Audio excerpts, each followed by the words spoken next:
that has always been a proactive member of the UN Assembly.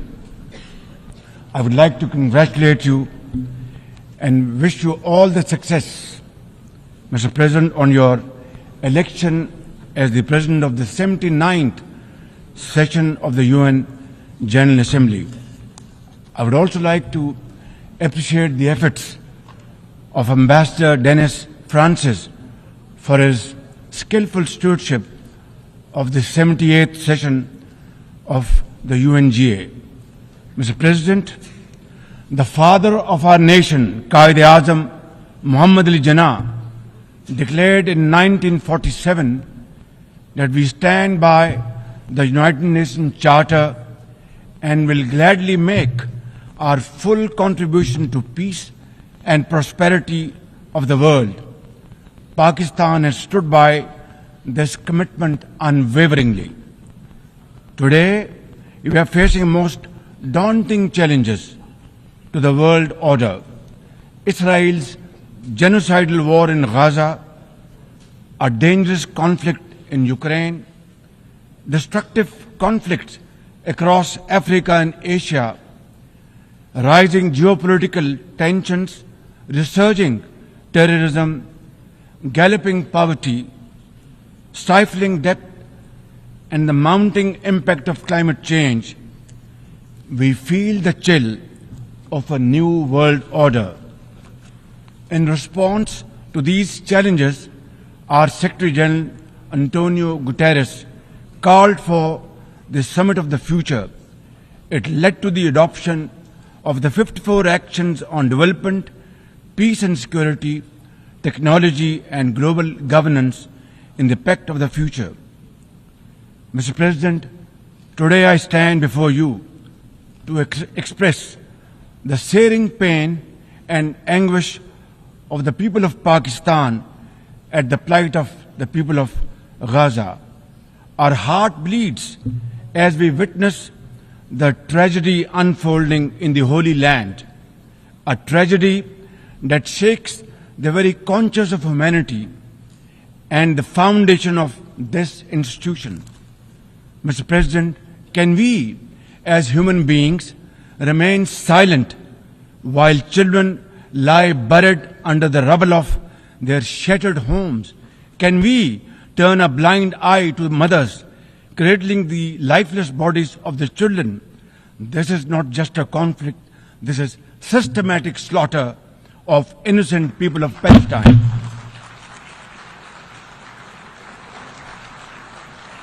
Ladies and gentlemen, an assault on the very essence of human life and dignity. The blood of Gaza's children stains the hands of not just the oppressors, but also those who are complicit in prolonging this cruel conflict. When we ignore their endless suffering, we diminish our humanity. It is not enough to condemn, Mr. President. We must act now and demand an immediate end to this bloodshed. We must remember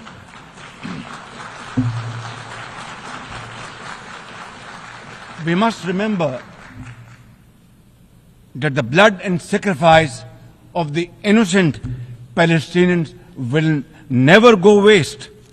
We must worry about their plight and difficulties and stand by them. We must work for a durable peace through the two-state nation. We must seek a viable, secure, contiguous and sovereign state of Palestine based on the pre-1967 borders with Al-Quds al-Sharif as its eternal capital, and to advance the goals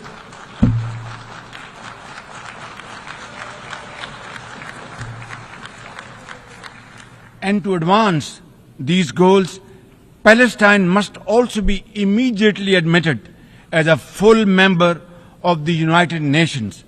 Mr. President, in a span of a few days, Israel's unrelenting bombing of Lebanon has killed over 500 people, including women and even small children.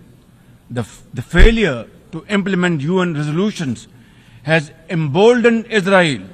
It threatened to drag the entire Middle East into a war whose consequences could be very grave and beyond imagination. Similarly, like the people of Palestine, the people of Jammu and Kashmir too have struggled for a century for their freedom and right to self-determination. Instead of moving towards peace, India has resiled from its commitments to implement the Security Council resolutions on Jammu and Kashmir. These resolutions mandate a plebiscite to enable the people of Jammu and Kashmir to exercise their fundamental right to self-determination. Ladies and gentlemen, since the 5th of August 2019, India has initiated unilateral illegal steps to impose what its leaders ominously call a final solution for Jammu and Kashmir. Day in and day out, 900,000 Indian troops terrorize the people of occupied Jammu and Kashmir with draconian measures including prolonged curfews, extrajudicial killings, and the abduction of thousands of young Kashmiris. At the same time, in a classic settler colonial project, India is seizing Kashmiri lands and properties and settling outsiders into occupied Jammu and Kashmir in their nefarious design to transform the Muslim majority into a minority. This hackneyed tactic is employed by all occupying powers, but it has always failed. In Jammu and Kashmir too, it shall fail by the grace of God. Ladies and gentlemen,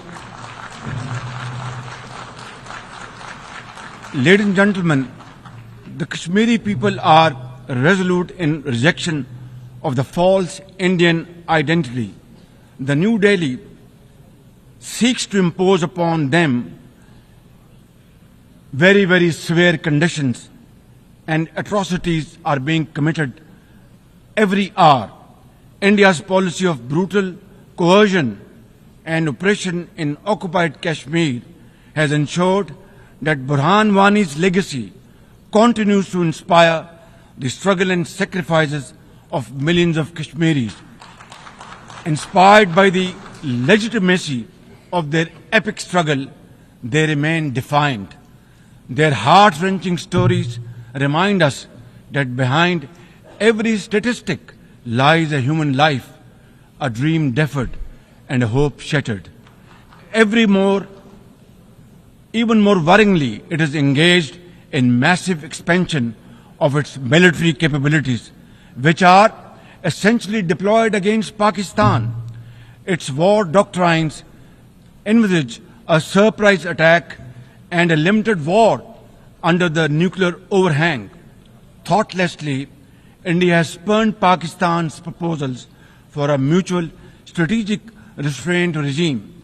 Its leadership has often threatened to cross the line of control and take over Azad Kashmir. Ladies and gentlemen, Mr. President, let me state in no uncertain terms that Pakistan will respond most decisively to any Indian aggression. Therefore, to secure durable peace, India must reverse the unilateral and illegal measures it has taken since 5th of August 2019 and enter into a dialogue for a peaceful resolution of the Jammu and Kashmir dispute in accordance with the UN security resolutions and the wishes of the Kashmiri people. Mr. President, remember, illegal occupation creates a fresh hell every day in the killing fields of Palestine and in the pristine valleys of occupied Jammu and Kashmir. Apart from conflicts, Mr. President, the 21st century has brought a cascade of crises, including the reversal of development and the mounting impact of climate change. 2 years ago, my country was devastated by catastrophic floods, causing $30 billion in damages. It is now clear that each summer will bring blistering temperatures and trigger fresh climate impacts. Pakistan emits less than 1% of global carbon emissions, yet we have paid a very heavy price for no fault of ours. This is most unfair in any calculus of global justice. We must uphold the axiom, the polluter must pay. Ladies and gentlemen, Pakistan looks forward to fulfillment of commitments made by our development partners to support the achievements of the SDGs and climate goals, including a new annual goal beyond $100 billion in climate finance. Mr. President, with nearly 100 developing countries trapped in the vicious cycle of debt and liquidity crisis, which I always call a death trap rather than debt trap, achieving the SDGs in these circumstances remain a distant mirage. The international financial architecture, which the Secretary General has described as morally bankrupt, and the world trade and technology regimes must be reformed and aligned to promote development and global equity. Mr. President, since assuming office in March this year, the progress and prosperity of my 240 million people has been my singular focus. We have taken some very difficult but necessary decisions that have rescued our economy from collapse, restored macroeconomic stability, controlled fiscal deficits, and strengthened our reserves. As a result, inflation has come down to a single digit by the grace of God, and the prospects for economic growth has revived. I would like to explain this challenge and the way we are negotiating, Mr. President, by reciting a stanza from a poem which enormously makes me very emboldened, very brave, and hardworking, and commit untiring efforts. And this stanza is a befitting example of hard work and, of course, facing challenges and then pave the way for success stories. And stanza is, when things go wrong, as they sometimes will, when things go wrong, as they sometimes will, when the road you are trudging is all uphill, when things go wrong, as they sometimes will, when the road you are trudging seems all uphill, when the credits are low and debts are high, when the credits are low and debts are high, when you want to smile but you have to sigh, when you want to smile you have to sigh, when care, read health, when care is pressing you down a bit, when care or health is pressing you down a bit, rest if you must, but don't you quit. This is how, Mr. President, we have learned to face our challenges and negotiate the most daunting challenges we have faced. Mr. President, situated at the crossroads of South and Central Asia and the Middle East, we have prioritized geoeconomics and regional connectivity to secure win-win outcomes for our people. The second phase of the landmark China-Pakistan Economic Corridor has been successfully launched through the Apex Special Investment Facilitation Council. We are mobilizing investments in resilient infrastructure, renewable energy, minerals, sustainable agriculture, and technology. This will herald a new era of development and modernization in my beloved country. Ladies and gentlemen, for 2 decades, Pakistan has fought terrorism boldly and most successfully, defeating terrorist groups within Pakistan. We have paid a very heavy price. 80,000 of our brave soldiers and civilians have been martyred, including innocent school-going children. And the gory memories of APS school carnage haunt us till date. Our economy has suffered a loss of $150 billion. Unfortunately, today we are again confronted by a new wave of externally financed and sponsored terrorism, especially by the TTP, Fitna al-Khawarij, and its associates. Ladies and gentlemen, make no mistake, inshallah, by the grace of God, we are determined to eliminate this threat as well through our comprehensive national effort by the name of Azm-e-Istehkam, meaning resolve to promote peace and stability.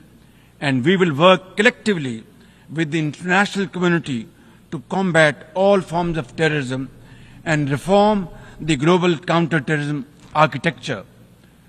Mr. President, Pakistan seeks the earliest possible normalization of the situation in Afghanistan.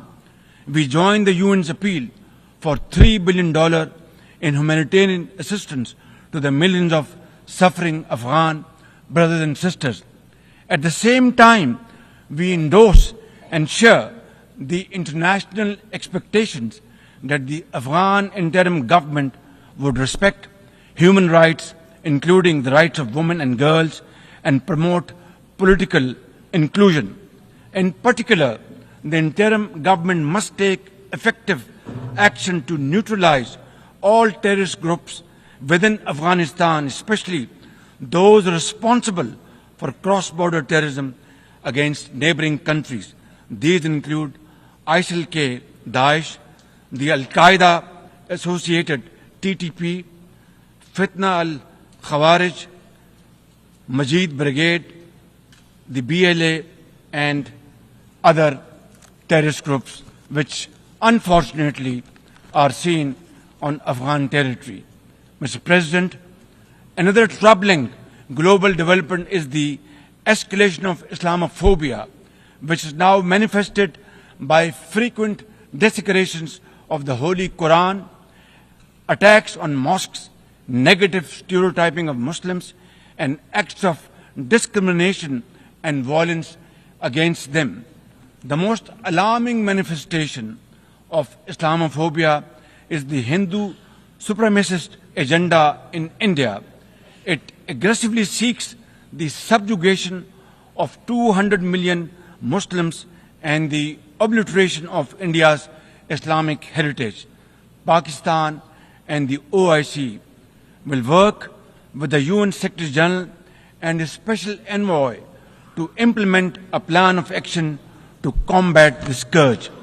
Ladies and gentlemen, Pakistan seeks an immediate end to the tragic conflict in Ukraine and its peaceful resolution in accordance with the UN Charter and international agreements. Ladies and gentlemen, Pakistan has a long and proud history of solidarity, friendship, and cooperation with the nation of Africa. We will continue to cooperate with them to counter terrorism and resolve regional conflicts, including through UN peacekeeping and peace building in the region. Finally, Mr. President, as we leave this august hall, we must carry with us a message for our people, that the weak are not voiceless, that the oppressed should not lose hope, that poverty is not preordained, and that Allah Almighty promise of justice and equality in our terrestrial home must be respected. I thank you all and thank you very much for your time. God bless you.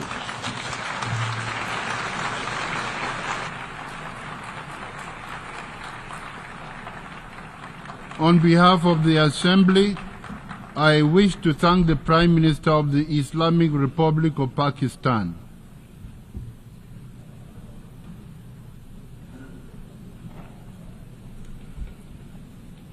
The Assembly will hear an address by His Excellency Benjamin Netanyahu, Prime Minister of the State of Israel. I request protocol to escort His Excellency and invite him to address the Assembly.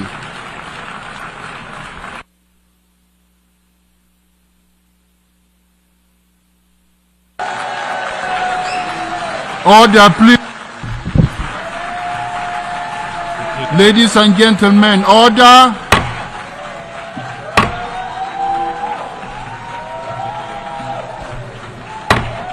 Order, please.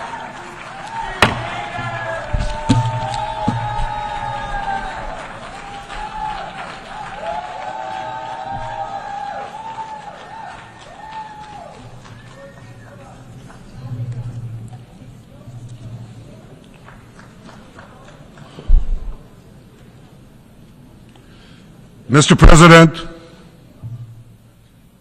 ladies and gentlemen, I didn't intend to come here this year. My country is at war, fighting for its life. But after I heard the lies and slanders leveled at my country by many of the speakers at this podium, I decided to come here and set the record straight.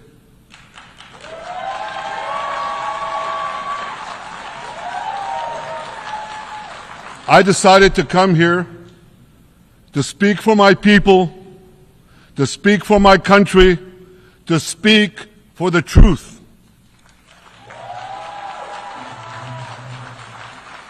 And here's the truth. Israel seeks peace. Israel yearns for peace. Israel has made peace and will make peace again.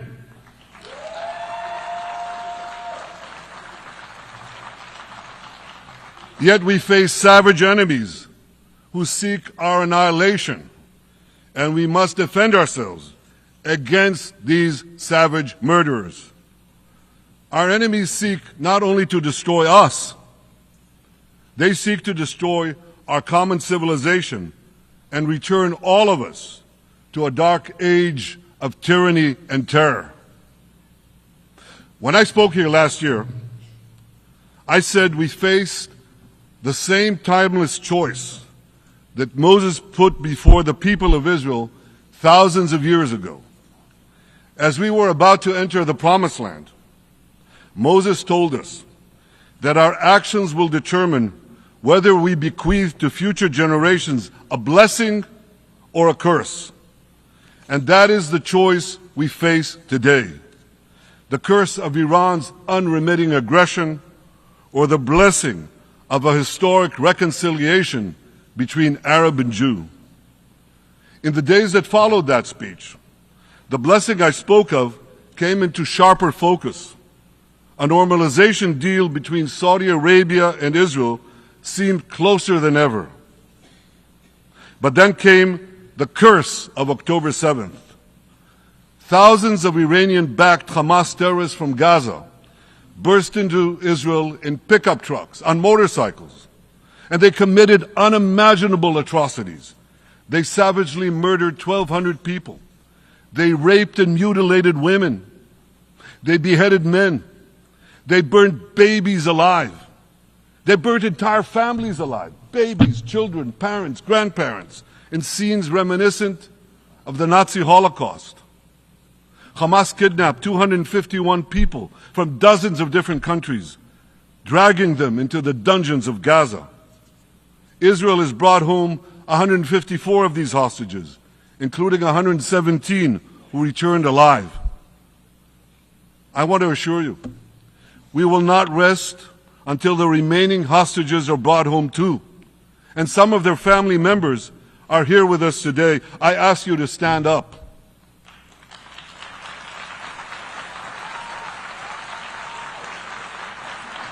With us is Eli Stevie, whose son Idan was abducted from the Nova Music Festival. That was his crime. A music festival. And these murderous monsters took him. Kobe Smirno, whose son Jonathan was murdered, and his corpse was taken into the dungeons, into the terror tunnels of Gaza. A corpse held hostage. Salim al-Atrash, whose brother Muhammad, a brave Arab-Israeli soldier, was murdered. His body too was taken to Gaza. And so was the body of Ifat Hyman's daughter in Bar, who was brutally murdered at that same music festival. With us is Sharon Sharabi, whose brother Yossi was murdered, and who prays for his older brother Eli, who is still held hostage in Gaza. And with us too is Izhar Lifsich from Kibbutz Nir Oz, a kibbutz that was wiped out by the terrorists. Thankfully, we achieved the release of his mother Yocheved, but his father Oded is still languishing in an underground terrorist hell of Hamas. I again promise you, we will return your loved ones home. We will not spare that effort until this holy mission is accomplished.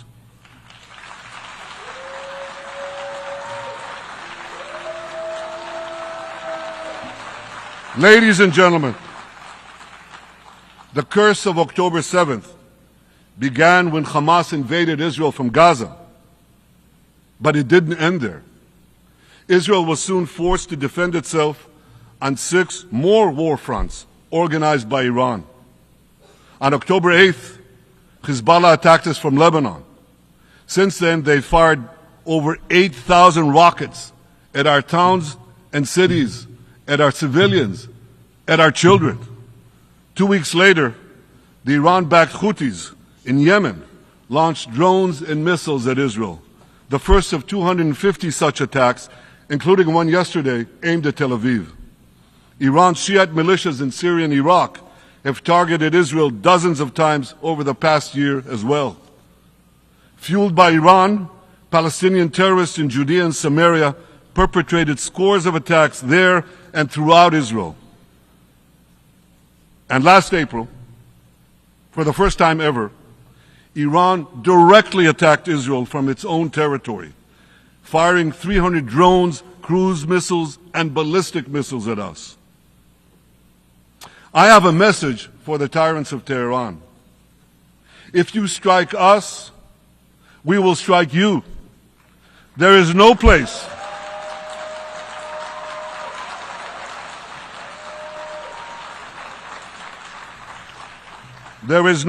in Iran that the long arm of Israel cannot reach.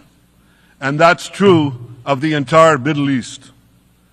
Far from being lambs led to the slaughter, Israel's soldiers have fought back with incredible courage and with heroic sacrifice. And I have another message for this assembly and for the world outside this hall. We are winning!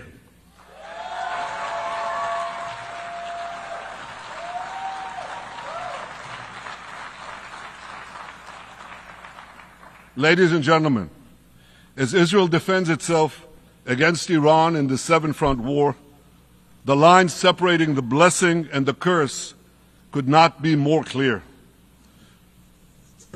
This is the map I presented here last year. It's a map of a blessing.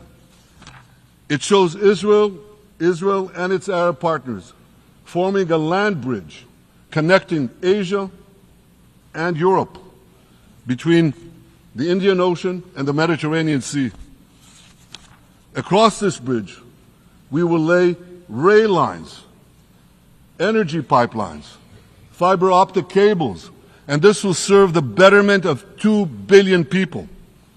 Now look at this second map. It's a map. Look at the second map. It's a map of a curse. It's a map of an arc of terror that Iran has created and imposed from the Indian Ocean to the Mediterranean. Iran's malignant arc has shut down international waterways. It cuts off trade. It destroys millions, destroys nations from within, and inflicts misery on millions. On the one hand, a bright blessing, a future of hope. On the other hand, a dark future of despair. And if you think this dark map is only a curse for Israel, if you think that, then you should think again. Because Iran's aggression, if it's not checked, will endanger every single country in the Middle East and many, many countries in the rest of the world. Because Iran seeks to impose its radicalism well beyond the Middle East. That's why it funds terror networks on 5 continents. That's why it builds ballistic missiles for nuclear warheads to threaten the entire world. For too long, the world has appeased Iran. It turns a blind eye to its internal repression. It turns a blind eye to its external aggression. Well, that appeasement must end. And that appeasement must end now.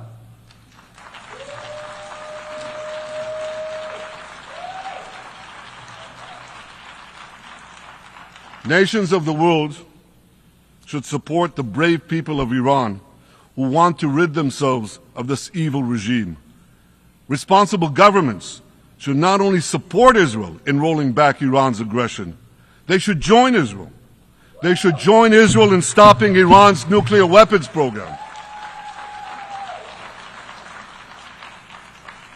In this body, in the Security Council, we're going to have a deliberation in a few months. And I call on the Security Council to snap back UN Security Council sanctions against Iran, because we must all do everything in our power to ensure that Iran never gets nuclear weapons.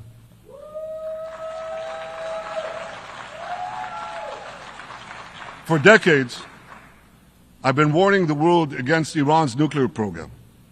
Our actions delayed this program by perhaps a decade, but we haven't stopped it. We've delayed it, but we haven't stopped it. Iran now seeks to weaponize its nuclear program for the sake of the peace and security of all your countries. For the sake of the peace and security of the entire world, we must not let that happen. And I assure you, Israel will do everything in its power to make sure it doesn't happen.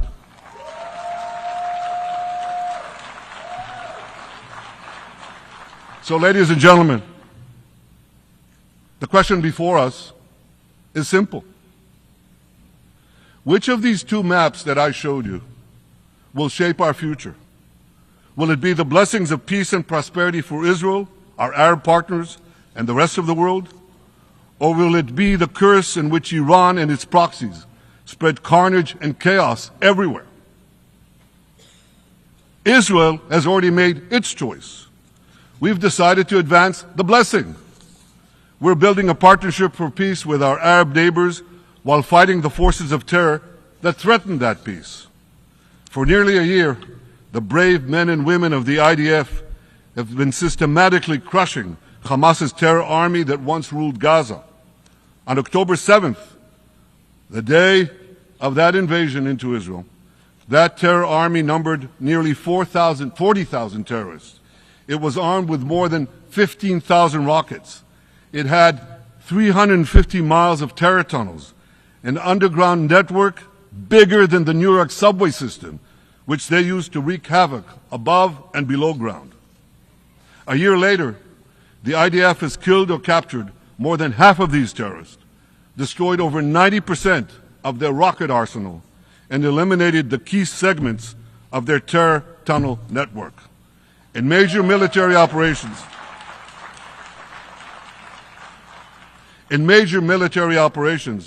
we destroyed nearly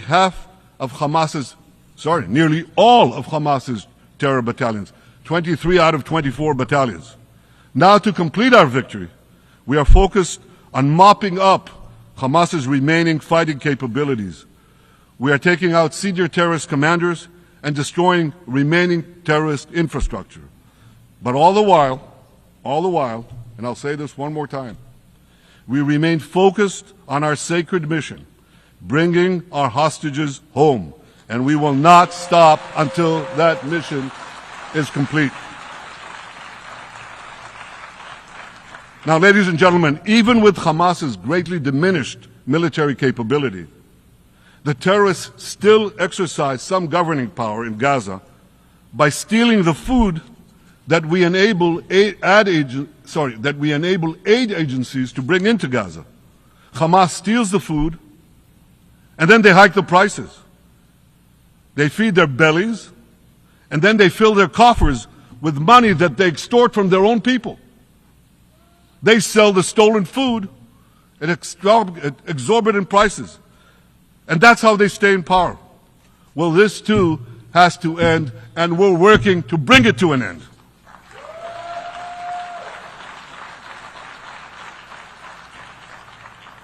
And the reason is simple. Because if Hamas stays in power, it will regroup, rearm, and attack Israel again and again and again, as it is vowed to do. So Hamas has got to go.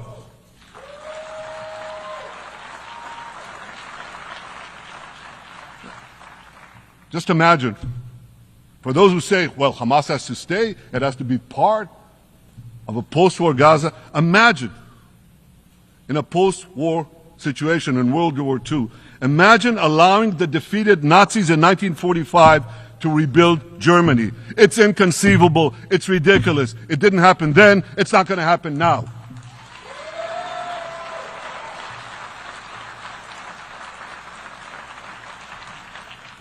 This is why Israel will reject any rule for Hamas in a post-war Gaza. We don't seek to resettle Gaza. What we seek is a demilitarized and de-radicalized Gaza. Only then can we ensure that this round of fighting will be the last round of fighting. We are ready to work with regional and other partners to support a local civilian administration in Gaza committed to peaceful coexistence. As for the hostages, I have a message for the Hamas captors. Let them go. Let them go. All of them. Those alive today must be returned alive, and the remains of those whom you brutally killed must be returned to their families. Those families here with us today, and others in Israel, deserve to have a resting place for their loved ones, a place where they can grieve and remember them. This war, ladies and gentlemen, this war can come to an end now. All that has to happen is for Hamas to surrender, lay down its arms, and release all the hostages. But if they don't, we will fight until we achieve victory, total victory. There is no substitute for it.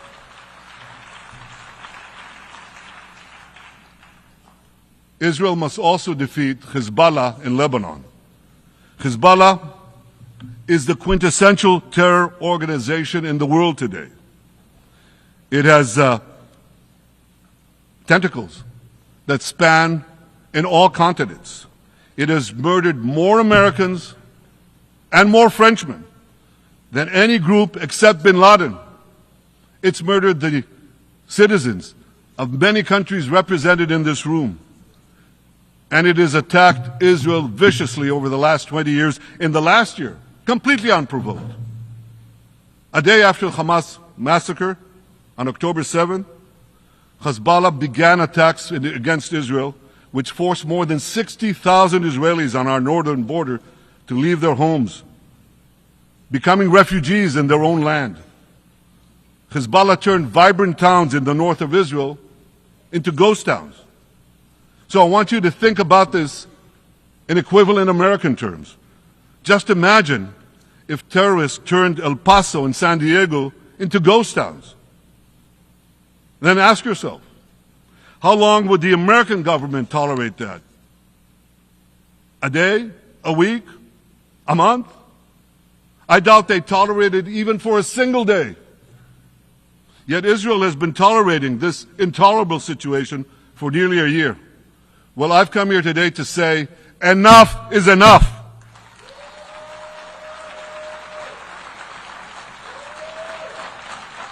We won't rest until our citizens can return safely to their homes.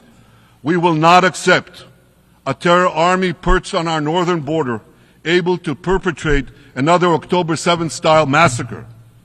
For 18 years, Hezbollah brazenly refused to implement UN Security Council Resolution 1701, which requires it to move its forces away from our borders.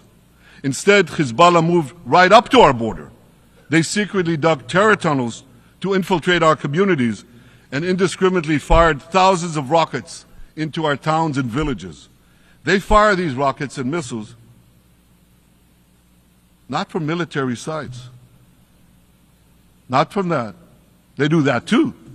But they fire those rockets and missiles after they place them in schools, in hospitals, in apartment buildings, and in the private homes of the citizens of Lebanon. They endanger their own people. They put a missile in every kitchen, a rocket in every garage. I said to the people of Lebanon this week, get out of the death trap that Hezbollah has put you in. Don't let Nasrallah drag Lebanon into the abyss. We're not at war with you. We're at war with Hezbollah, which has hijacked your country and threatens to destroy ours. As long as Hezbollah chooses the path of war, Israel has no choice, and Israel has every right to remove this threat and return our citizens to their homes safely. And that's exactly what we're doing.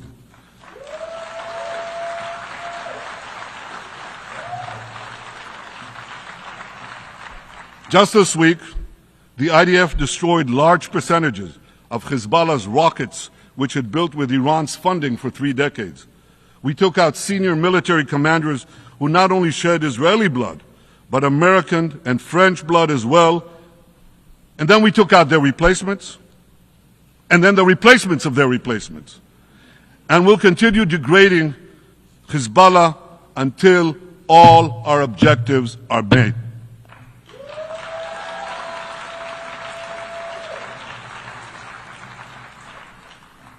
Ladies and gentlemen, we're committed to removing the curse of terrorism that threatens all civilized societies. But to truly realize the blessing of a new Middle East, we must continue the path we paved with the Abraham Accords 4 years ago. Above all, this means achieving a historic peace agreement between Israel and Saudi Arabia.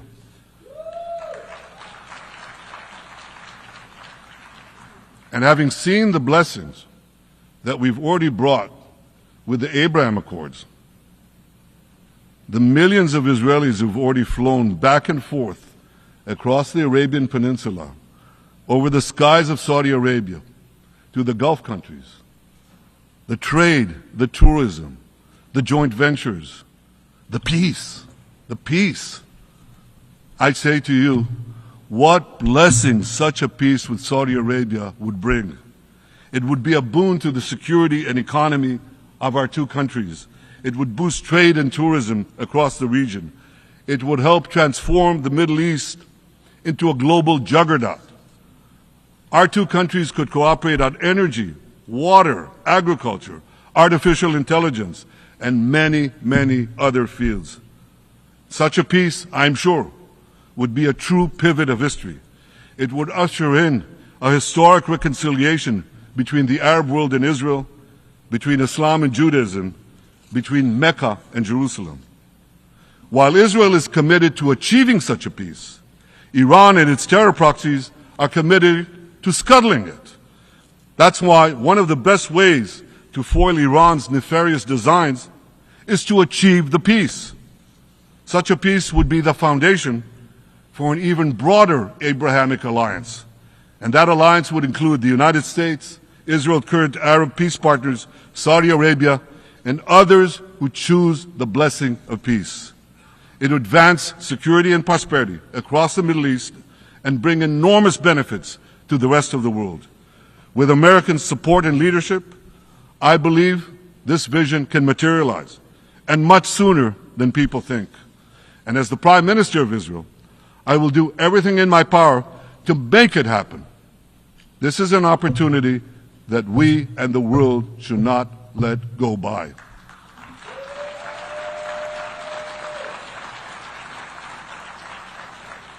Ladies and gentlemen, Israel has made its choice. We seek to move forward to a bright age of prosperity and peace.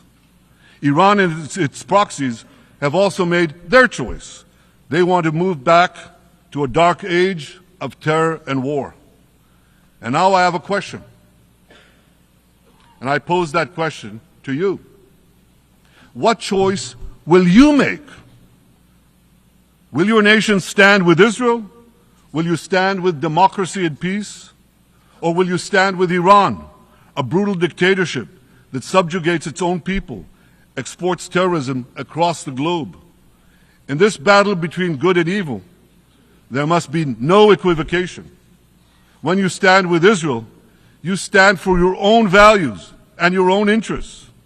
Yes, we're defending ourselves, but we're also defending you against a common enemy that through violence and terror seeks to destroy our way of life.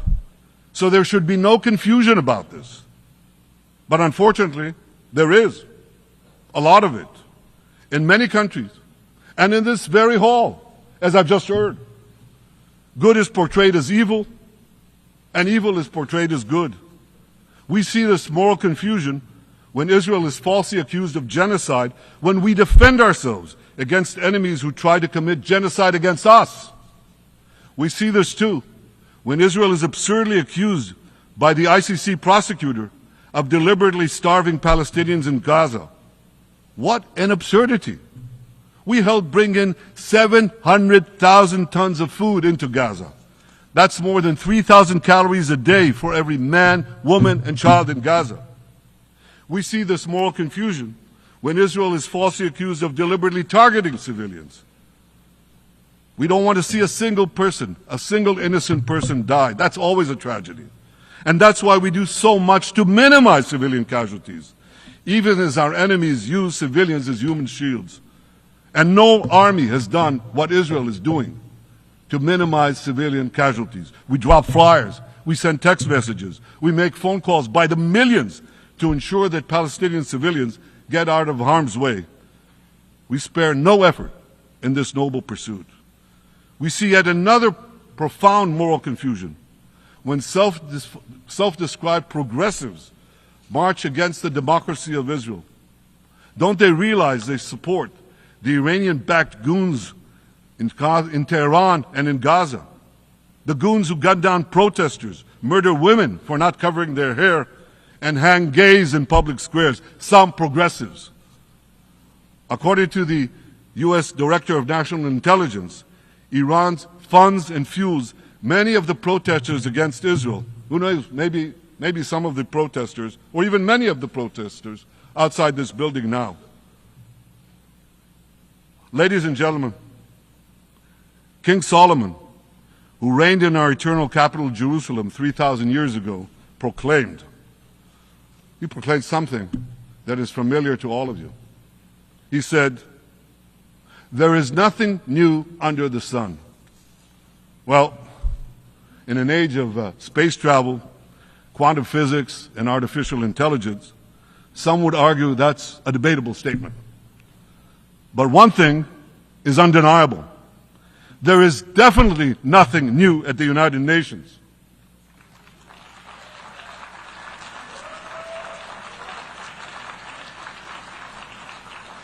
Take it from me. I first spoke from this podium as Israel's ambassador to the UN in 1984. That's exactly 40 years ago. And in my maiden speech here, I think it's the same podium, by the way. In my maiden speech here, I spoke against a proposal to expel Israel from this body. 4 decades later, I find myself defending Israel against that same preposterous proposal. And who's leading the charge this time? Not Hamas, but Abbas, Palestinian Authority President Mahmoud Abbas. This is the man who claims he wants peace with Israel. Yet he still refuses to condemn the horrific massacre of October 7th. He's still paying hundreds of millions to terrorists who murder Israelis and Americans. It's called pay for slay. The more you murder, the more you get paid. And he still wages unremitting diplomatic warfare against Israel's right to exist and against Israel's right to defend itself. And by the way, they amount to the same thing. Because if you can't defend yourself, you can't exist. Not in our neighborhood, certainly, and maybe not in yours. Standing in this podium 40 years ago, I told the sponsors of that outrageous resolution to expel Israel, gentlemen, check your fanaticism at the door. Today, I tell President Abbas and all of you who would shamefully support that resolution, check your fanaticism at the door. The singling out of the one and only Jewish state continues to be a moral stain on the United Nations. It has made this once respected institution contemptible in the eyes of decent people everywhere. But for the Palestinians, this UN House of Darkness is home court. They know that in this swamp of anti-Semitic bile, there's an automatic majority willing to demonize the Jewish state on anything. In this anti-Israel flat earth society, any false charge, any outlandish allegation can muster a majority.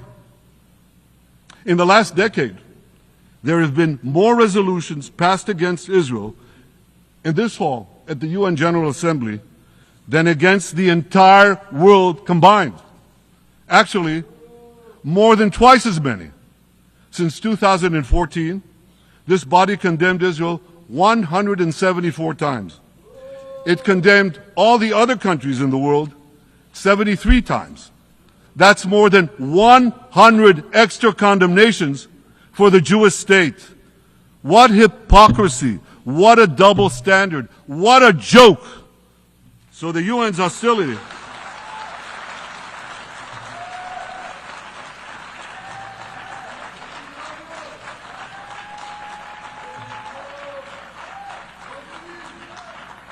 So all the speeches you heard today, all the hostility directed at Israel this year, it's not about Gaza. It's about Israel. It's always been about Israel's very existence. And I say to you, until the Jewish state is treated like other nations, until this anti-Semitic swamp is drained, the UN will be viewed by fair-minded people everywhere as nothing more than a contemptuous farce. Now, given the anti-Semitism at the UN, it should surprise no one that the prosecutor at the ICC, one of the UN's affiliated organs, is considering issuing arrest warrants against me and Israel's defense minister, the democratically elected leaders of the democratic state of Israel. The ICC prosecutors rushed to judgment. His refusal to treat Israel with its independent courts the way other democracies are treated is hard to explain by anything other than pure anti-Semitism. Ladies and gentlemen, the real war criminals are not in Israel. They're in Iran.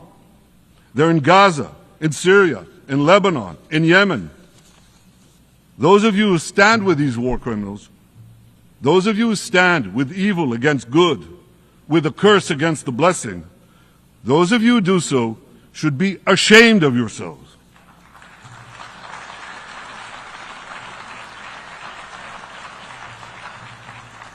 But I have a message for you. Israel will win this battle. We'll win this battle because we don't have a choice. After generations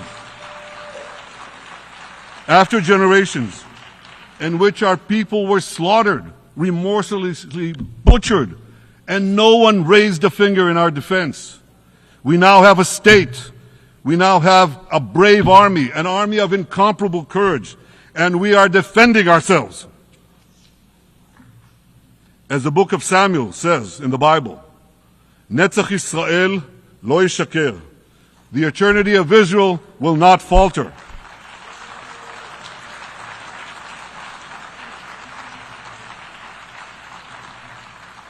In the Jewish people's epic journey from antiquity, In our odyssey through the tempests and upheavals of modern times, that ancient promise has always been kept, and it will hold true for all time.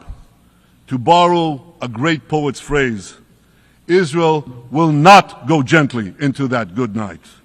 We will never need to rage against the dying of the light, because the torch of Israel will forever shine bright.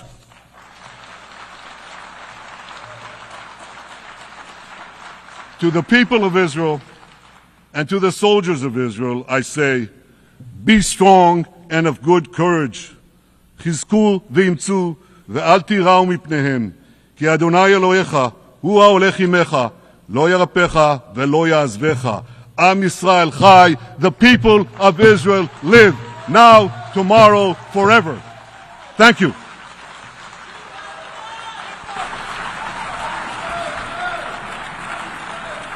On behalf of the Assembly, I wish to thank the Prime Minister of the State of Israel,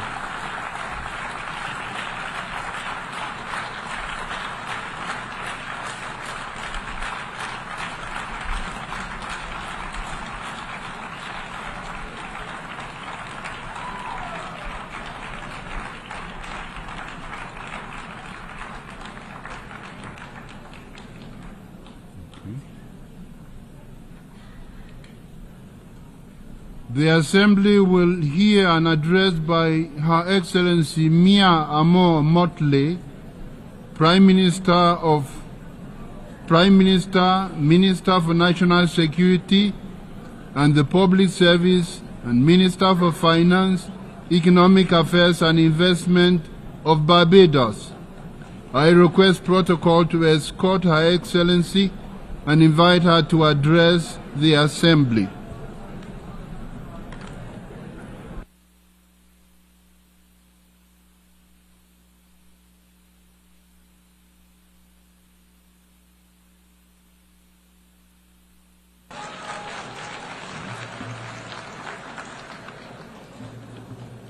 President, we need a reset, and we need to reset. Mr. President, in your absence, I congratulate you on your assumption of this chairmanship of the General Assembly.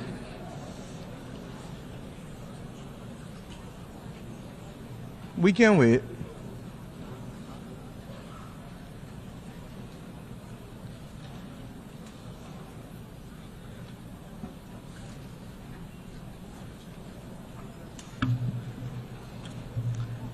As I said, Mr. President, we need a reset, and we need to reset. Those of us here today representing our brothers and our sisters the world over have endured 4 years of polycrises. As the children of Mother Earth, we continue to wrestle with the climate crisis. As a human family, we grapple with the legacy of the pandemic. As a digitally connected people, we are now, regrettably, confronted by multiple theaters of war and scenes of horror and famine flowing from that war. Armed conflict instead of pursued development. Citizens of every country as well, struggling to contain the rising cost of living and the implications for them and their families on a day-to-day basis. And Mr. Speaker, Mr. President, we are all now threatened by the second but silent pandemic of antimicrobial resistance, together with a growing incidence of death and disability from chronic non-communicable diseases. We cannot afford the distraction of war. If ever there was a time to pause and to reset, it is now. Collectively as an international community, and individually as leaders in each of our countries, we must now deliver new opportunities and solutions to these crises which dampen economic growth, which restrict the ambitions of our people and numb our sense of the beauty and goodness that the world ought to be offering because it has it to offer. The reset for which I am calling, and indeed all of our citizens are demanding, must see an end to all forms of discrimination. That rules and institutions today exist which create first and second class citizens, as we have said from this podium year after year, depending on your nation of origin, militate against the trust and the credibility and the hope, and it fosters a crisis of confidence in the existing international order, which must become inclusive and responsive for all.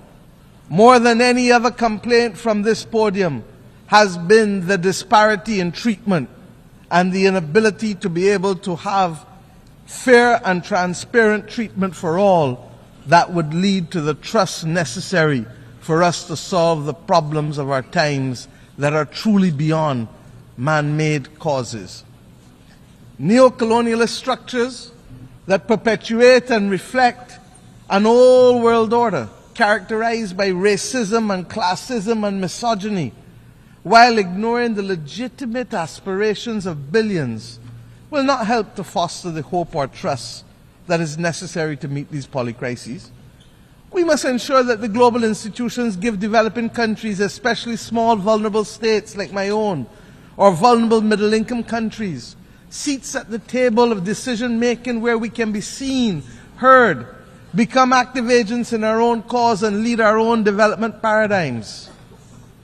My friends, we are reminded that 2024 is the final year of the United Nations Decade for the People of African Descent.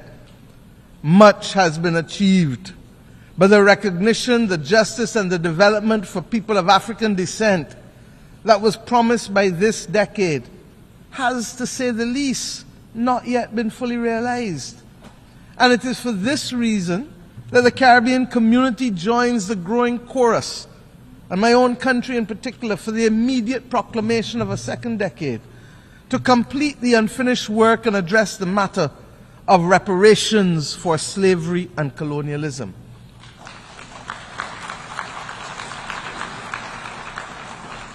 I start here because this is a necessary but complex conversation, and the Caribbean community is resolute that it must happen. Its resolution lies, and I want to be very clear, its resolution lies in a multi-generational approach, in the same way that the £20 million sterling debt that was incurred by the British government only was repaid in this 21st century, almost 200 years later, so that the notion of unaffordability becomes a non-issue once we recognize that the solution to reparations must be multi-generational and grounded in development. Mr. President, of necessity, the reset must also be characterized by institutional reform, which has to start in the United Nations councils. These councils suggest that some are full members, and others are only part members, and some may be part-time members, and some may be occasional members. All of this has no place in the 21st century. And the anger and the mistrust of our citizens and institutions, in leaders, in multilateralism, and in the processes which exclude while yielding much talk and little action is very real. And nowhere is reform and consequently trust and hope more important to the well-being of billions of people today than in relation to the global financial architecture. Restricted access to capital, its disproportionately high costs, barring us from doing that which we must, its inadequate scale, and the overwhelming burden of debt often imposed on us by circumstances beyond our control. These are all now combining to force governments in the world's poorest countries, and frankly, across many vulnerable middle-income countries, to devote more resources to debt service than to health and education, and in some instances, even infrastructure. For far too many members of the human family, cold ground is our bed, and rock is our pillow. Too many go to bed with their bellies hungry. and too many may not even have a bed. Our reset must therefore collectively build a common agenda that reflects and reinforces our shared humanity. It is that shared humanity that binds us together. Mr. President, you know better than most. Our African brothers and sisters got it right with the principle of Ubuntu, and have used this principle, this General Assembly, to remind us that its simplicity is what we should aspire to. I am because you are. I am because we are. My well-being is tied to yours, and our collective well-being is connected to Mother Earth. This best voices the approach needed to give expression to the reset that is absolutely necessary. And we acknowledge that there are glimpses of hope. We have, for example, on Monday, agreed to a pact for the future, but we still have war. We have agreed on a global digital compact, but we still have raging pandemics in the slow motion silent pandemic. All of this rests, my friends, on the common agenda that the Secretary General had set out for us before. Yesterday, we agreed in a high-level meeting on a political declaration on antimicrobial resistance. A lot of fancy words, but this is where the rubber hits the road. Because all of us in this room know people who have died from infections and for whom the antibiotics simply are no longer effective, so that within 48 hours, a person's life is snuffed out, almost as if they were at war. My friends, following on the intervention of the Bridgetown Initiative and the Paris Pact for People and Planet, the efforts of many across the board, we acknowledge that there is some hope. And it is evident in the beginnings of the reform that we are seeing little by little, but nevertheless, they have started. These are all important steps, but we cannot take our eyes off the prize. Barbados' call for fundamental reset includes attitudes and behavior as much as actions or reforms. Heads of government are in agreement that we must trigger national development agendas of transformation with both speed and scale. We have a date with destiny against 1.5 degrees. We know that that is what is needed to survive. And the implications for people, even as we speak, can be dire. But if there is a failure to act with clarity of purpose, and if the political will retards progress on the front of the much-needed reform within the international financial institutions, purely because heads of government do not speak to ministers of finance when they reach Washington, D.C., or their board directors, if there is a need for that to be dealt with, then, my friends, there must be a commitment to be equal to the current challenges of member states if we are not to perpetuate the discriminatory practices that result in undermining the transformational opportunities that we need. Depriving vulnerable countries from being able to access concessional income that is long enough to build the resilience to save lives and to protect livelihoods is unjust. And that is why we must remain focused. That is why, my friends, we launched yesterday the third iteration of the Bridgetown Initiative, which identifies three key principles, very simply. One, we must change the rules of the international financial system and reform its governance and instruments. Two, we must shock-proof vulnerable economies by dealing with debt and liquidity in a comprehensive, development-focused manner. And if we need to give countries a shot of liquidity like we give them a shot of adrenaline to avoid them falling off the cliff of debt, then we must do so. And thirdly, we must augment financing by boosting country capacity to invest in resilience by several means, including what has been announced already, the rechanneling of special drawing rights through our multilateral development partners, but that will only be truly effective if there is another issuance of SDRs in the near future. Indeed, we must also address the challenge And this, I believe, to be the fundamental mission of this generation, of how we are going to secure the global public commons to be able to maintain our safety and stability as a global community. We're going to have to discuss how we can secure it and, of course, how we must finance it. And that is not only the climate crisis or the loss of biodiversity that we speak about, but the other many global challenges that can truly destabilize countries and regions. Mr. President, these considerations are of fundamental importance to the sustainable existence of our generations, future generations. The SIDS agenda is another story of promises made but not kept. 30 years ago, the international community gathered in my own country to take action for the first time on the unique challenges faced by small island developing states.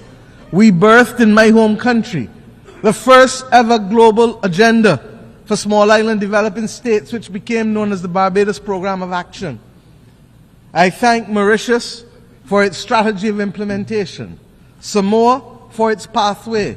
They were carriers of the baton of a development agenda for small island developing states in the intervening years, in the face of multiple global crises from health to climate to finance.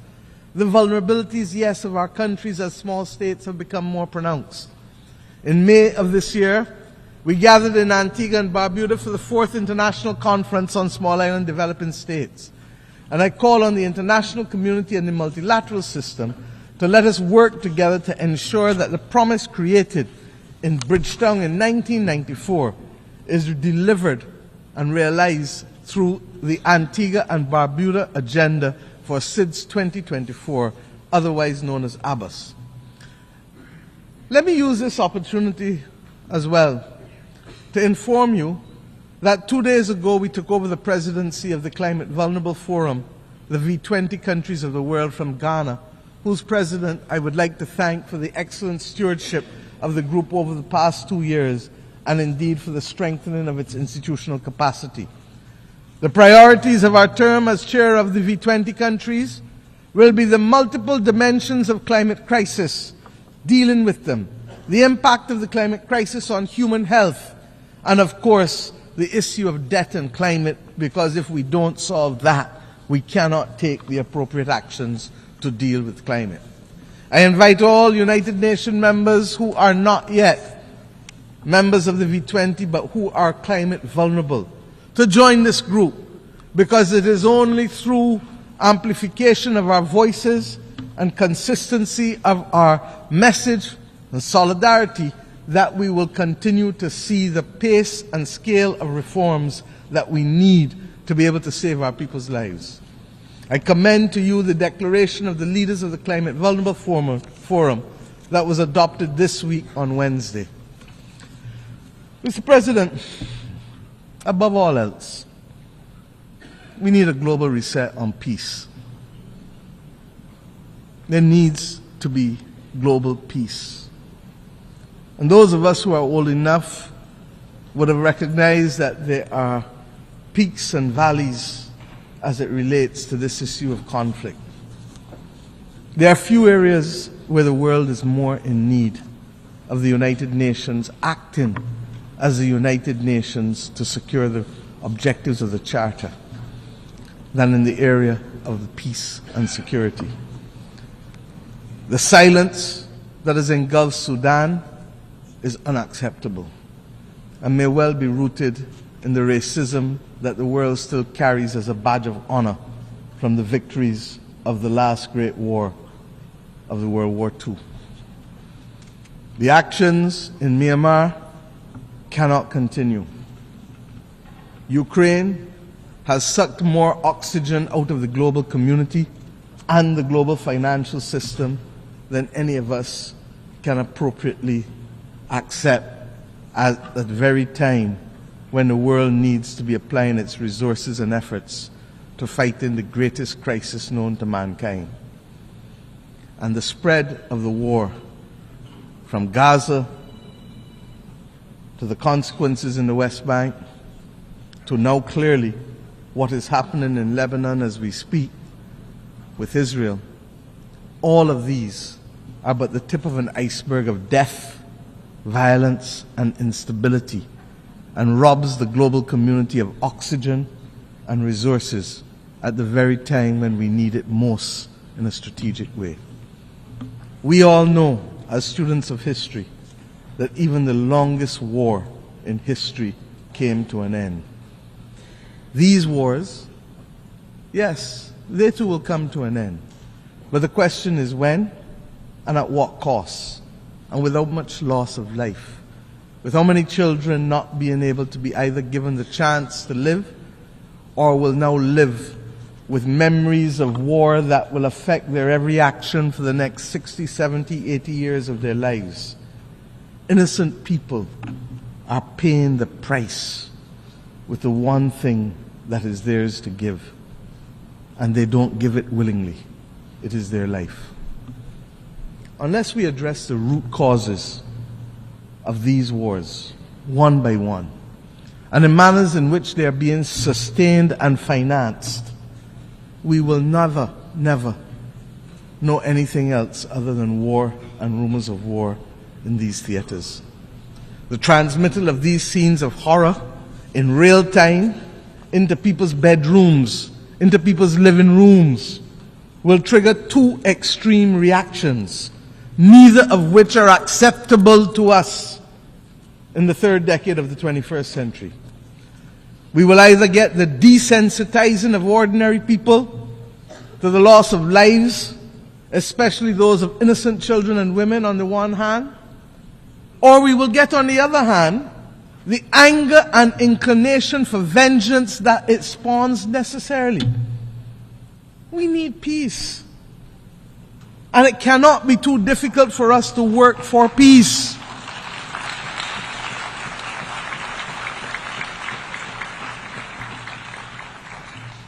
It is the same Bible that tells us in the stories of the Old Testament, much which has guided many people across this world. But when we turn from the Old Testament to the New Testament, it is Romans that says to us, "Vengeance is mine, saith the Lord," not any country, not any human being. So that the Bible can't be used as a convenient aid when it suits us and rejected when it doesn't. In the midst of this maelstrom, we were very clear. My country took the step this year of recognizing and establishing diplomatic relations with the state of Palestine, in spite of having supported a two-state solution since 1969.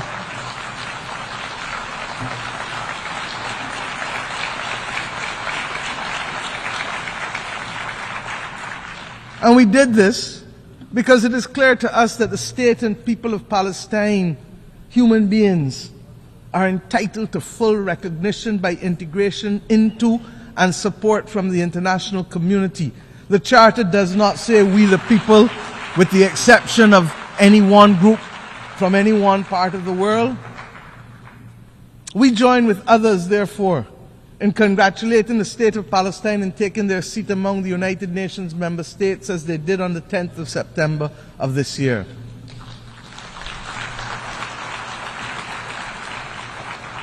And let me be clear, we condemn the actions of Hamas on October 7th. But we equally and strongly deplore the humanitarian catastrophe in Gaza, which is the result of the disproportionate use of force by Israel. There's no justification for it. And that is why treaties exist governing the rules of engagement for war. Because we as human beings learnt better and know better and committed to better. A two-state solution, no matter how elusive it may appear to be now, is the only answer. And I've said already this week that we have known difficult battles in mankind's history. But when we were in it, we didn't think we could achieve it. But we did. We abolished slavery. We removed apartheid in South Africa. These battles are not beyond our creativity, our capacity, and our resilience to resolve them. Similarly, we insist that the killing in Ukraine really has to stop.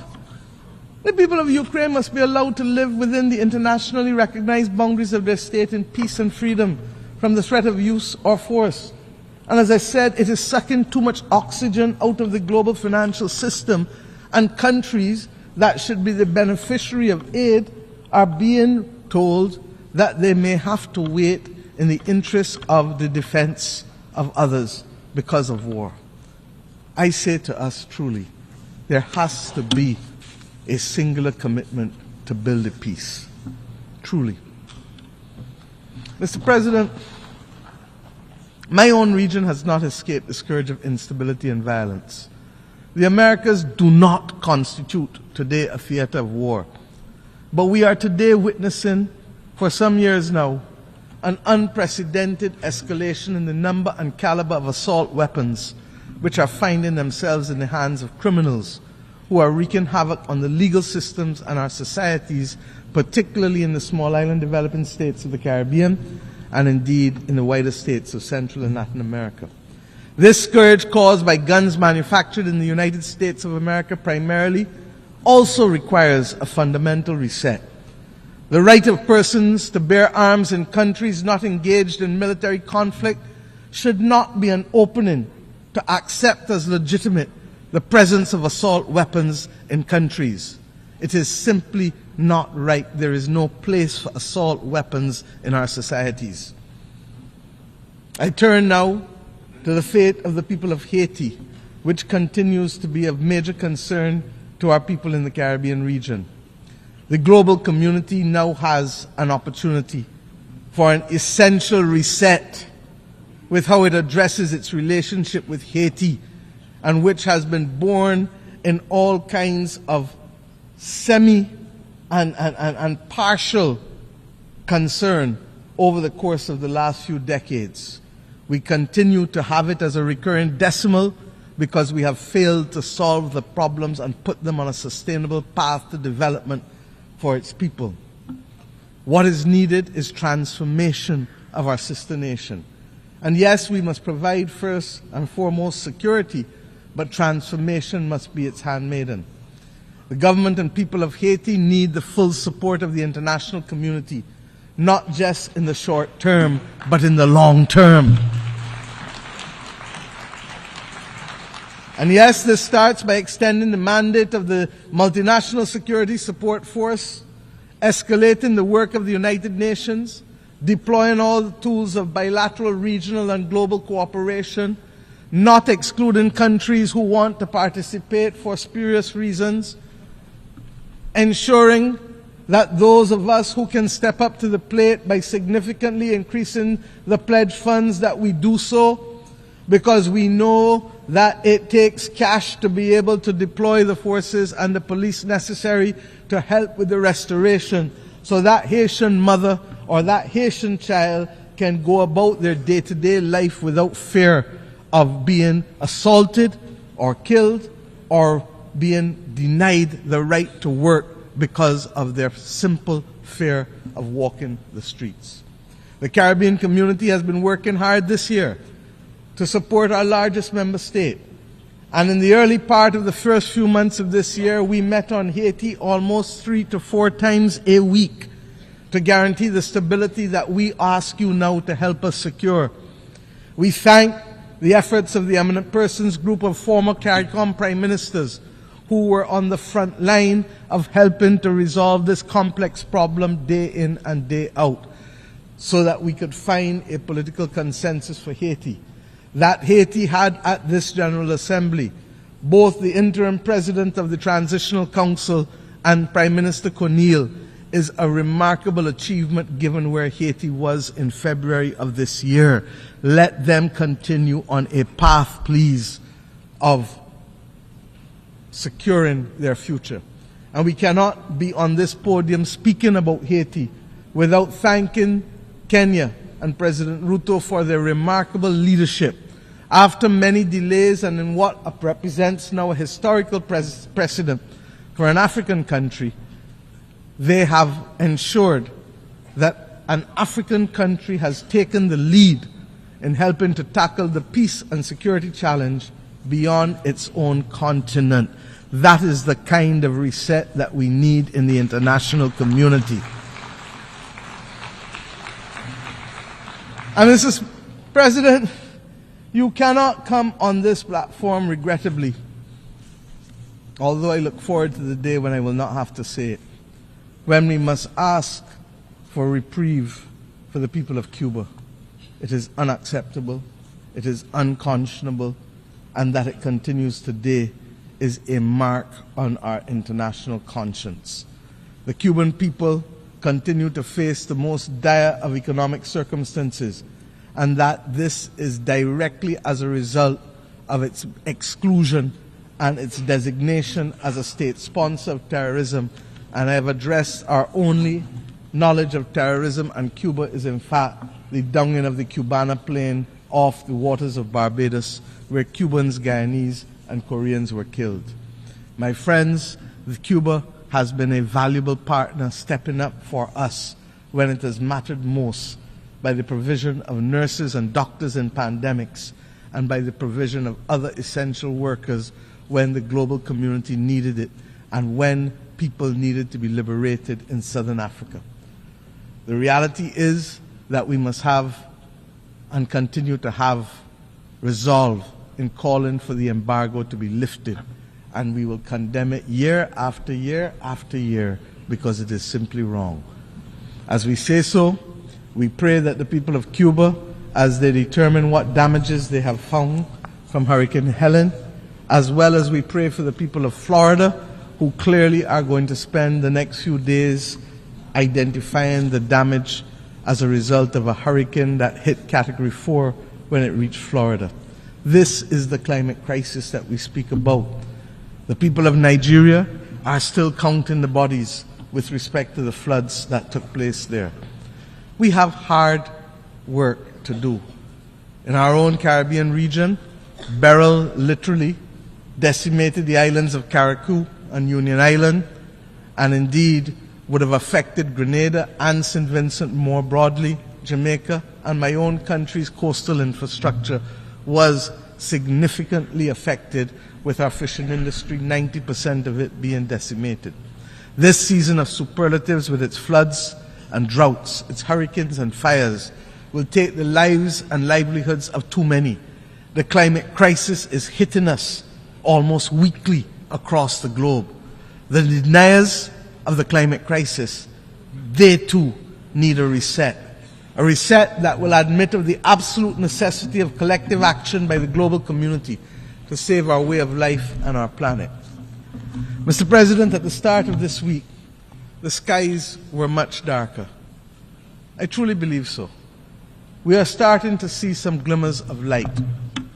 We leave New York this week noting that the clouds are lifting, conscious that the sun is peeping out in certain areas, not all, but in certain critical areas, giving us a sense of renewed hope that reset is in fact not only possible, but necessary in key areas: institutional reform, reform in our financial architecture, reform in how we view development, but above all else, reform in how we see each other and value each other.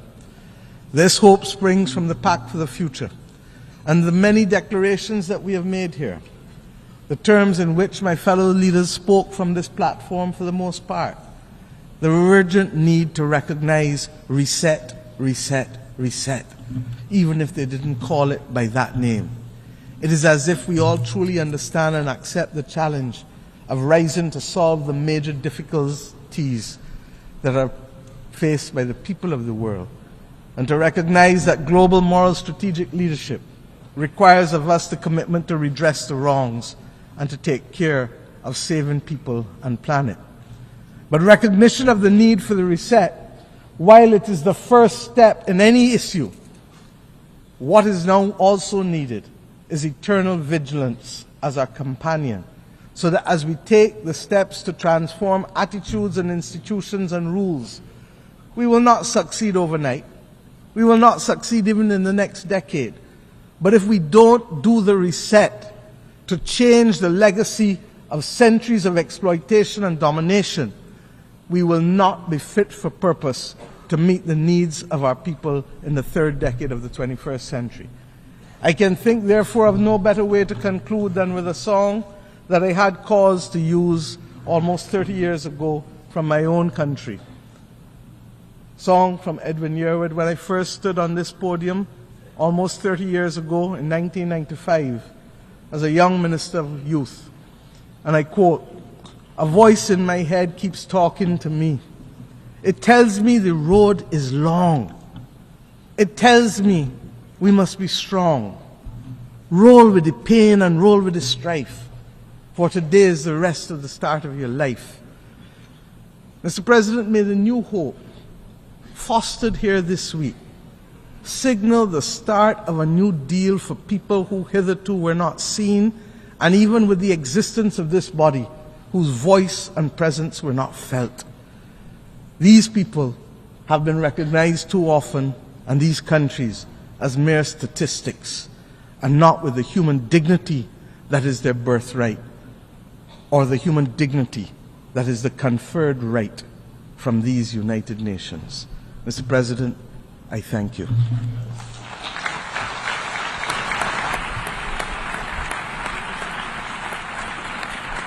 On behalf of the Assembly, I wish to thank the Prime Minister, Minister for National Security and the Public Service, and Minister for Finance, Economic Affairs and Investment of Barbados.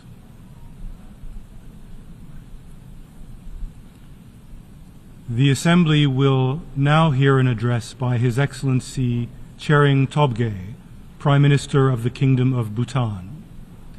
I request protocol to escort His Excellency and invite him to address the Assembly.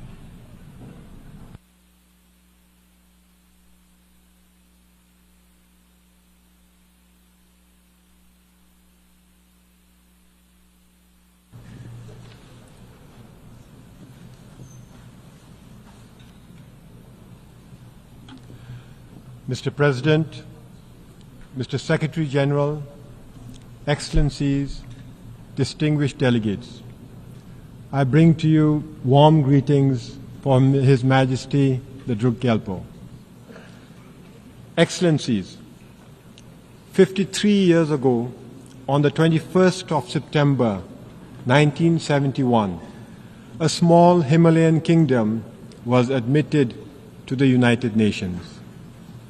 On that day, after centuries of self-imposed isolation, Bhutan became the 128th member of the United Nations. It was a defining moment for us.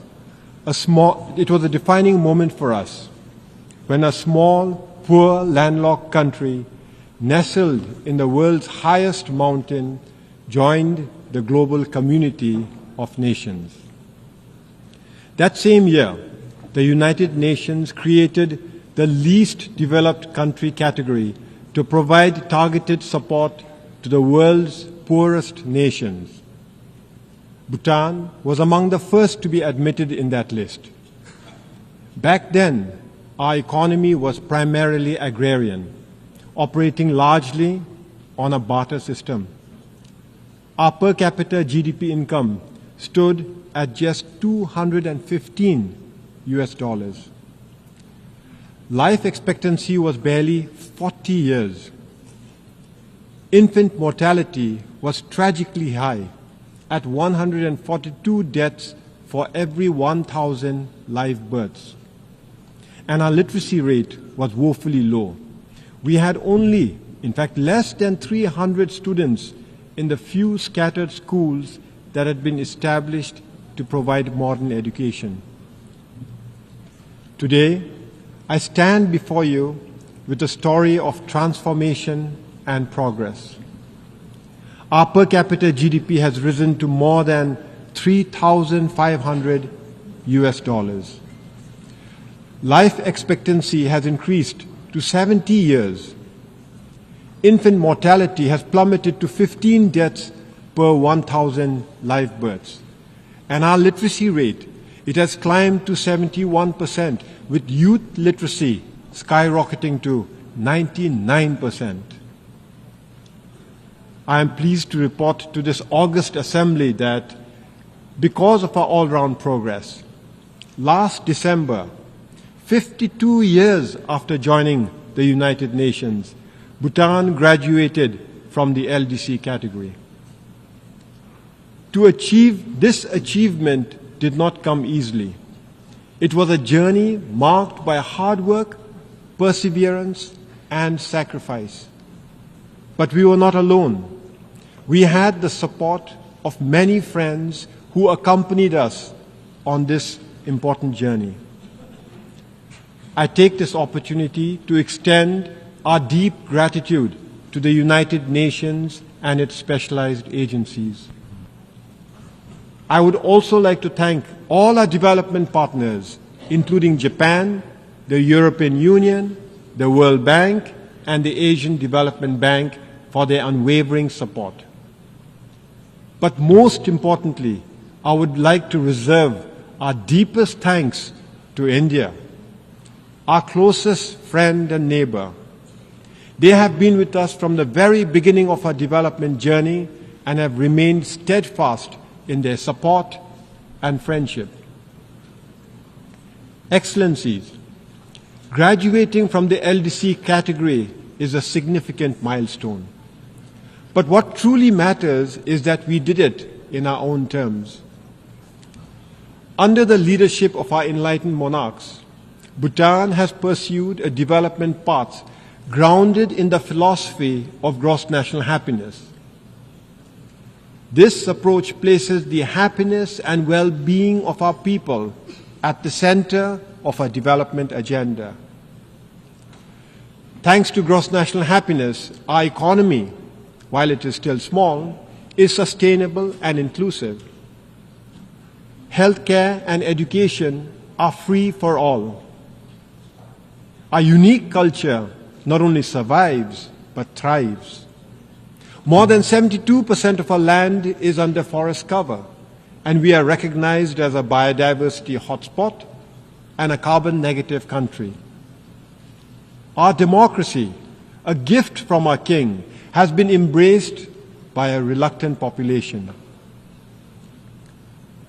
Excellencies, having graduated from the LDC category, it is now our responsibility to ensure that we sustain our hard-earned progress and that under no circumstances should we ever backslide. As we chart a new course for the future, we are faced with new challenges, particularly those arising from our weak economy. Foremost among them is youth unemployment. To address these challenges, we must strengthen our economy. We must provide our youth with meaningful opportunities to grow and to prosper. We must embrace a new development paradigm. In this context, I am pleased to report that His Majesty the King has announced the establishment of the Gaelifu Mindfulness City. The Gaelifu Mindfulness City is a transformative vision for future urban spaces, a blueprint for living mindfully and sustainably. Spanning 2,600 square kilometers of pristine forests and fertile farmlands, it will enable human innovation and natural ecosystems to thrive together while fostering human well-being, environmental sustainability, and mindful living. We invite thought leaders, innovators, and investors to join us in building this groundbreaking city, contributing to a model of peace, harmony, and progress that others can follow. Excellencies, Bhutan's story is one of hope, but it is also a call to action. More than 50 years have passed, and only 7 nations have graduated from the LDC category, leaving 46 countries still in need. This is unacceptable. The international community must intensify its efforts to ensure that no nation is left behind, that all LDC countries achieve graduation. To accomplish this, we must address poverty, inequality, and vulnerability with a renewed sense of urgency. The Pact for the Future, which we adopted collectively at the Summit of the Future, provides us with a roadmap to transform the lives of the world's most vulnerable. However, transforming the future requires that we also transform institutions shaping it. The United Nations must evolve to meet the realities of today's world. The Security Council as it stands is a relic of the past. We need a council that reflects the current geopolitical, economic landscape, and social realities. Bhutan has long advocated for the reform of the Security Council to make it more representative and effective. For this, India, with its significant economic growth and population and leadership of the Global South, deserves a permanent seat at the Security Council. Similarly, Japan, a leading donor and peace builder, warrants permanent membership. Excellencies, in conclusion, let me reiterate our deep gratitude for the support we have received on Bhutan's journey to LDC graduation. Now we are committed to sustaining this progress, but we will need your continued support. In this regard, we invite your support and investment in initiatives like the Gelifu Mindfulness City. However, as we celebrate Bhutan's progress, we must also intensify our efforts to support other LDCs, ensuring that they too can achieve graduation.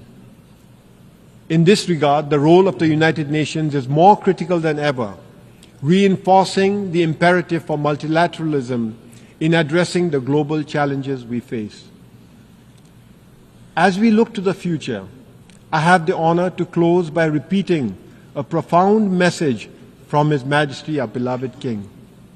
I first did so 7 years ago, and I repeat, no nation today can stand alone in achievement. Time is slowly telling us that there can be no lasting individual success without success as a community. And there cannot be lasting national progress and success if it does not fit into a future of global peace, harmony, and equality. The world must progress together or fail together. Thank you, and Tashidile.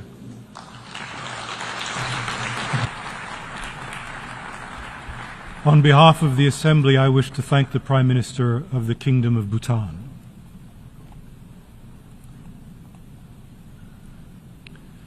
The Assembly will now hear an address by His Excellency Xavier Espot Zamora, Head of the Government of the Principality of Andorra. I request protocol to escort His Excellency and invite him to address the Assembly.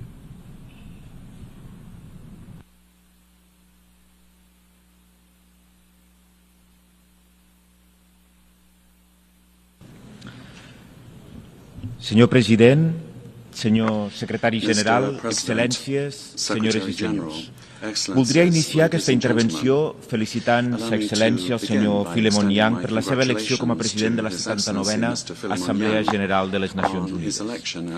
Li agraïm, senyor president, el lema que ha escollit, unitat en la diversitat per a l'avançament de la pau, el desenvolupament sostenible i de la dignitat humana per a tothom i arreu.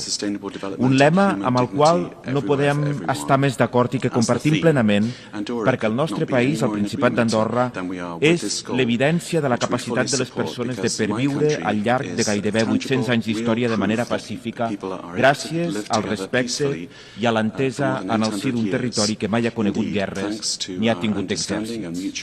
Fins i tot en les èpoques més convulses del vell continent, Andorra ha estat un oasi de pau, de tolerància i de convivència. També vull adreçar un agraïment molt especial al secretari general, el senyor Antonio Guterres, per la seva perseverança, per anteposar sempre la conciliació i per ser una veu contundent a favor del respecte del dret internacional i de la lluita contra el canvi climàtic.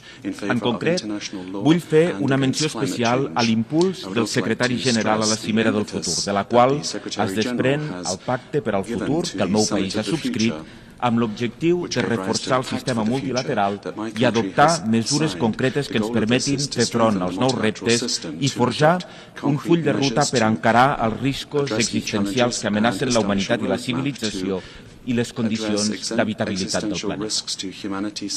Els nostres clàssics, que conformen la base de la cultura occidental, afirmen, i ho dic en present perquè els clàssics no moren mai, que tota paraula és vana i buida de contingut, tret que vagi acompanyada de fets.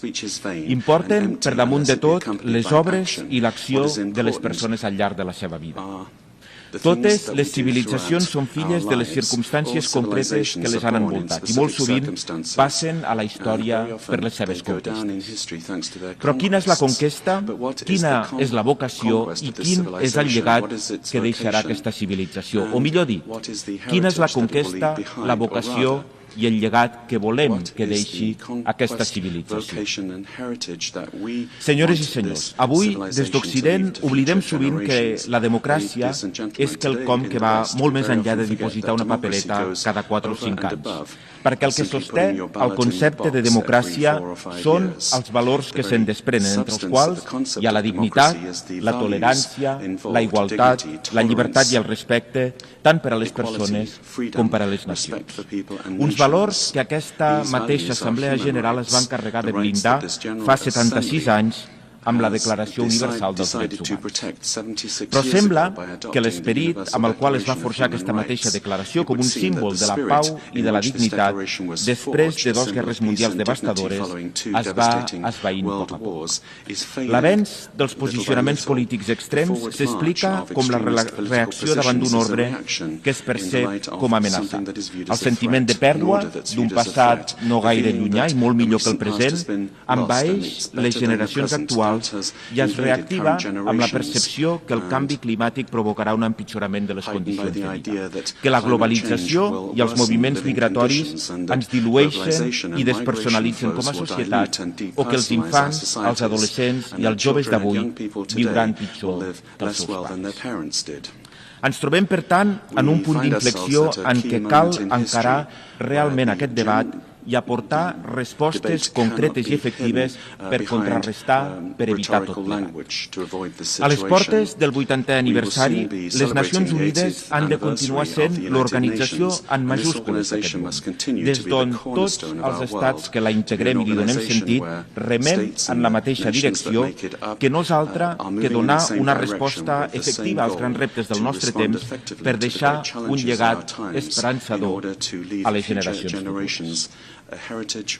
Senyores i senyors, mai no havíem disposat de tantes eines per assolir la cooperació i el diàleg. Per tant, davant d'un escenari complex, des de la igualtat de les nacions hem de fer prevaldre la Carta de les Nacions Unides i enfortir els seus pilars, a través de la defensa dels drets humans i el dret internacional humanitari com a conjunt normatiu de relació entre els estats.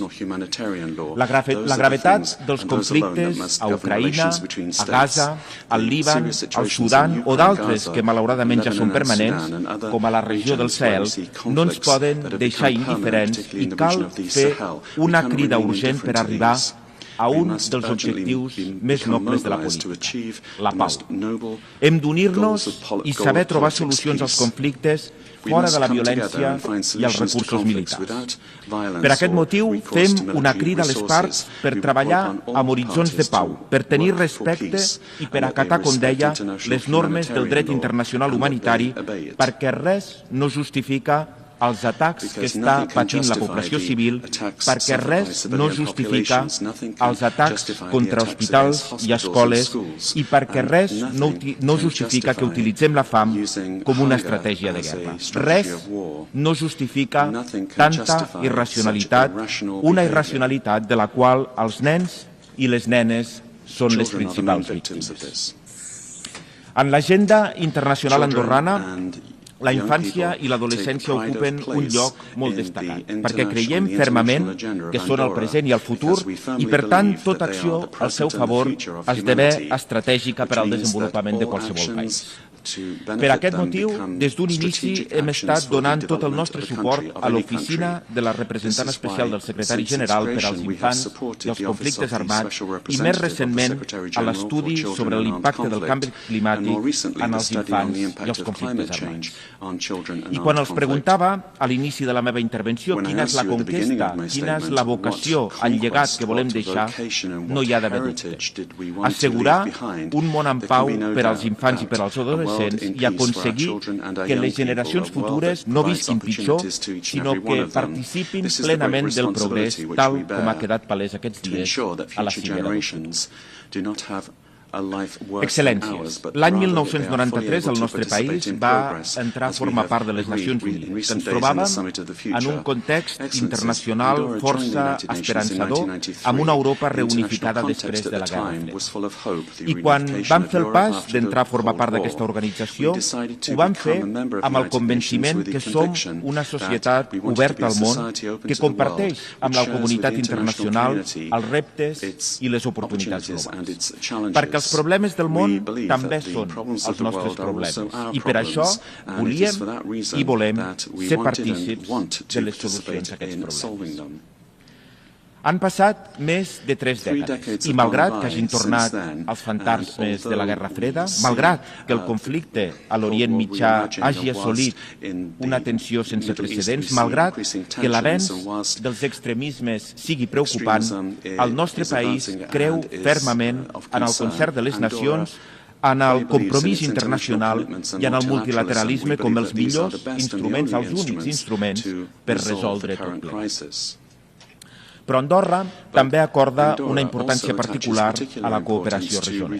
I en aquest cas, amb la Unió Europea, qui ha negociat un acord d'associació que ens ha de permetre accedir de manera progressiva, de manera estructurada, al mercat interior europeu i facilitar la diversificació de la nostra economia, així com participar en la construcció d'una realitat geogràfica, econòmica i política, en aquest cas la de la Unió Europea, des de l'estatus privilegiat d'estat associat. Quan Andorra assumeix una obligació, sigui esdevenint membre d'un organisme internacional o comprometent-se mitjançant un tractat internacional, és molt conscient de les seves implicacions. I la nostra dimensió, per molt petita que pugui semblar, als ulls dels grans estats, no ens allunya d'objectius ambiciosos i cada dia més crucials com el multilateralisme, l'emergència climàtica, la igualtat de gènere, la transformació digital o la diversitat cultural.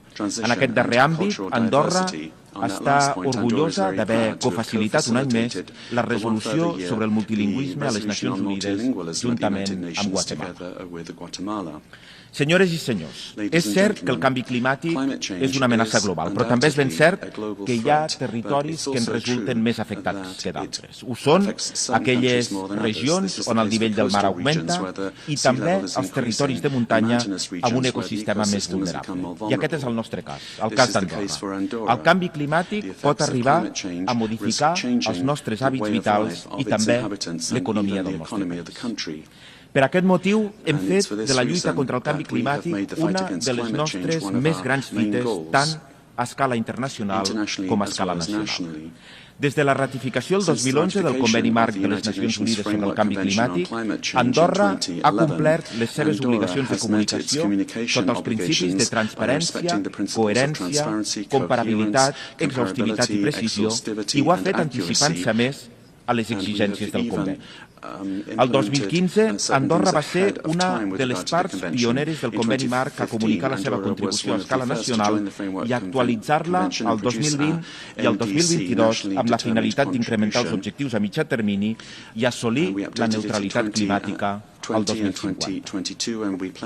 El 2023 va ser el primer país del món en presentar l'informe bianual de transparència, demostrant així una vegada més la importància del compromís que mantenim amb la lluita contra el canvi climàtic.